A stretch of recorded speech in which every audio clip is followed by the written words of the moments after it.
Anumre nonsia abogana de shema mamuni na dwuma makwaba.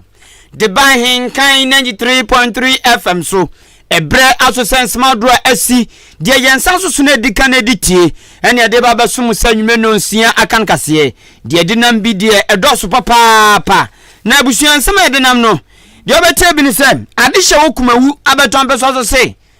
sabi by election ti wom de ni kiki ebe ye kwan na kwan no moye no wom se enye kwan papa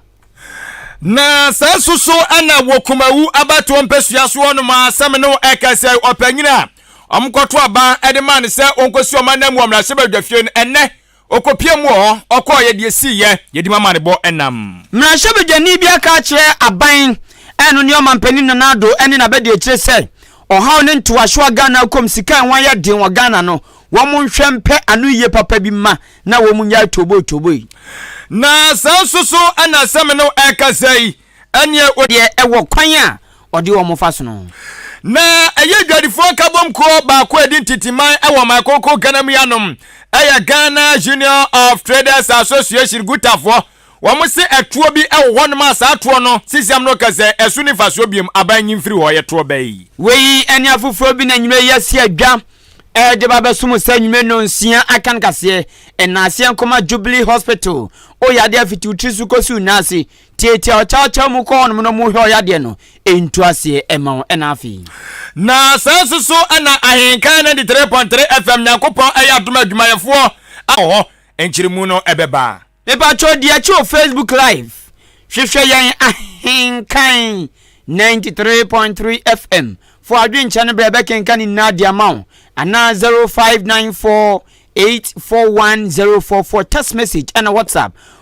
SMS no so okuta yesu moja meche yama oni problem so okuta smartphone so to me defa WhatsApp otumi so defa SMS ye be kenkani na ediama kama enwure kase ni dani ni hwam a A20 information centers buru aduonum kwa diosia ebi ewo bono mantemu ebi wasantemantemu na dodo na wa poemantemu na poemantemu krobi eti se okumani aboabo aka abonhwo akwasi wazevo etwere so ache krom achim asene anu ne Mempass information center na fi dead bone aka adwini baku 14 information center ono so abiem kuha ewa asene Bangalore me din edikwaku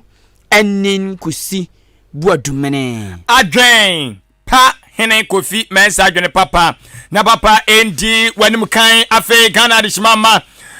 petakana fayi wasum ensam no emu enchiremu sade tie na efata ene yede eba beguo enso ede ama wei na ye hyensam no ase ede ama wane ya amanyosemu ene ye free ase enso so ede efre na ayade se Ghana fo ebekaya ene kumawu abatoɔ empesi sani nkukuni ne kaka nyina akopiem ewo kumawu abatoɔ empesua so wɔkɔye nani nyina no eye by election na wɔse ekoso ewo empesua no so esan semra sebadwane na wɔsi wɔ na mo ewo mra sebadwamu no eye onimonyamfo Philip Basoa na wato ananem ewo ye ensia do enu ntine wakwakonya se yeto aba ne yi na namusini na opanyini anase abatoɔ komisa no kopiemu ewo empesua no so ye de agoro no hyehye so na kyesenya asem keto ayere pa ene ye kyese ye to yanto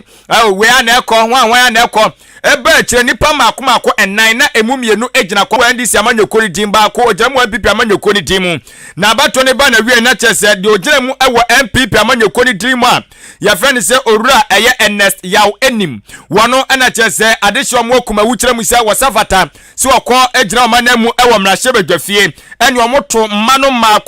mako eye empem eye du enum ahanu ene eye aduosia enan ana chese wonum enso etode ma no na chese 15,264 enye marketwa na omotuma opanyini awie ye no na chese wakwakonya se wose wokọ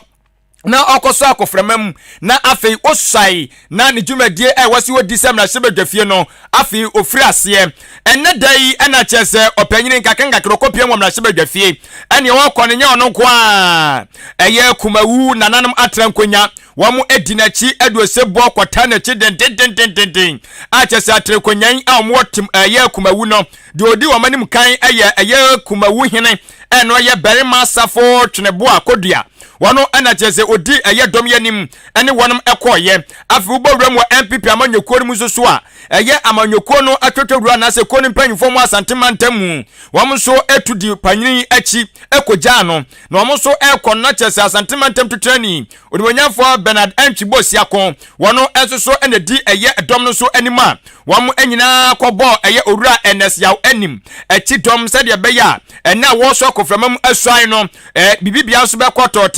toti na ne omukopiem won se oni enso ka kire na opanyin so akoframamu na osuan kanse edi ntam kire mu so baba som na wahwe no waboa amakuma wan afane ntoma pa enso edi afira na wabra so akoframamu a wo suan wieye no na mrasebedwamu chiamehene Right Honorable Ahenkan Kasiebo Babin wano ana chese wohwe ye opanyini esuaye mani de ede pa nanim se de ya obetimi so akon edi nkunim na wabra eye owura ya koframamu na wosuan no arechimama ya twinne ne bi gu ahoma so ma yentie bi. I,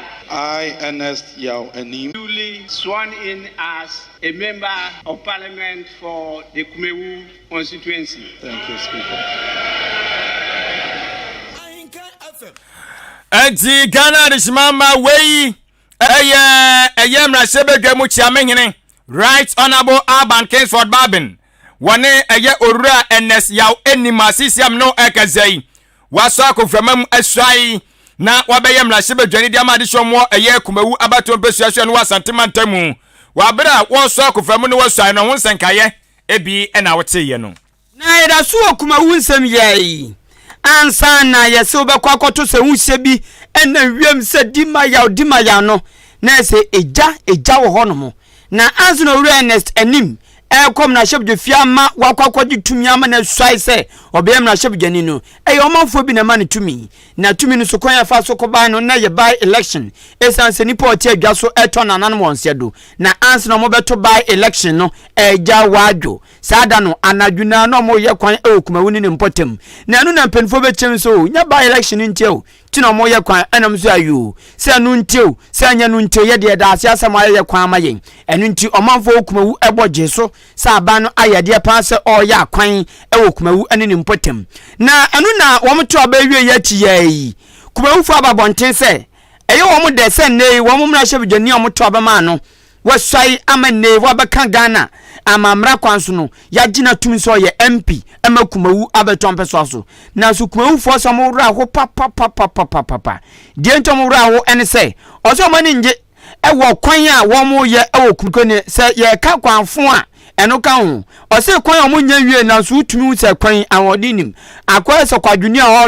odo otwitwa soro no ontwase enu ntinendu na otwe na fuo miensa bi no monsa afra se efefo na chi mi kenzu na fuo no ndo wie ose sa pepe ena akwan na mo ye okumawu ani nipotem no akwan na akwakoye omanfo ni bi ani Ahenkan news edi nkomo ena mo san chemu se mo ya no sope tse mutumi ye ayi be ye kwansini edu no ma hura tra no ma kwaye kwansini du obabi no ma kobabi kwaye kwansini aduonu e obabi no ma sabom tse wo mo no wona nteze sabi abroanum enu ntomo ka mo machiase plenya va se ekwan no mo ye no ma NPP abanfa njenitrimu da se me ya makumawufo ani age osi dabi se ade dia wo ya no anie na wate kama na so kon mo ye okumawu ani ni mpatami bosome krandui na nso mutumu se adwuma no mo ye no eye no wo mani nyo o hwe kwan no mo ye man no ahokeka de kofom kra at the same time kwan so kro mo ye nso ba bia wo so mo ye bridge nso no bridge free kuri o ko ina ko se bia so mo ye nim de ntia ase kwan no mo ye no peace o mo ye town to town no kra o mo ntimi nye enwie town no achi o mo ye beduru mfimfim ana o maja no o mo baby o ma ya duru no ba beduru ha from akotozu kwana na o ma kwasha ase o yukukuro no o mo de akọwie o yukukuro ne etu kakira bi no o ma kwasha ase afija ase mfimfim no o maja anisa bet ye ntimi hu se kwan no mo ye ni na bomu ana se o mo ye peace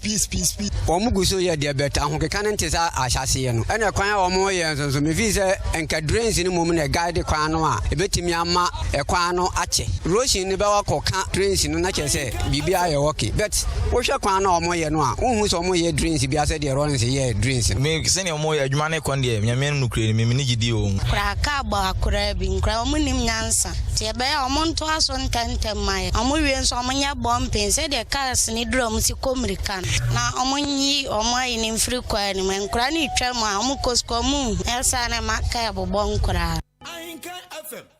eni ya muti yei ayadehia ewo kumawu ane ni mpotem ekwan a womo ye fitiba election bra besi ne no ena omo kasa fa se womani enye kwan a adwuma no ekono na ye koye nanim ewo eya nwumre no sia akan Kasiebo no enso so emu a na ene ayade so do ni chemu asantemantemu a ene biaye ebeka se omayi nyina opesika kokko pa yefri ase tu bi wo honemo enye ne acheye pa na nsukroi sade atia na tiempem enkonanim eno ayesika krom oboase na ewonom na enam no ekazai ene eku a yapa wonom mo ehwe no mu di fam agudie sade bebetumi aboa me so yebetumi anya agudie bi di aboa man hu ebla eye Anglo Gold Ashanti na same no ekazai adishimama se ukopiem awonom a ene adehye no mo te wonom ene eye ekuoi wamuntamu ngo kra na nsem obeti a eye adehye no mo fa kwambone so etu agudie no womne eye abedwakuo yi a yede omde kɔbɔ ani a kyese awie akire no na police vote mabomode achichimu emakoma be se eye aduoso enkron a kyese wonsem eye tadwa afo no na hwe ensase ne ɔbɔ ade ne mapa ewo emu ani eso wonimonyamfo Samuel Abdullah Jinapo wanu su kopiem awone mo aja okoye se wakwa kyeche adehye no morura sade be ya adebreo asumdwe su betimi aba nanu anu onimonyamfo Samuel Abdullah Jinapo di tudwa echire mu se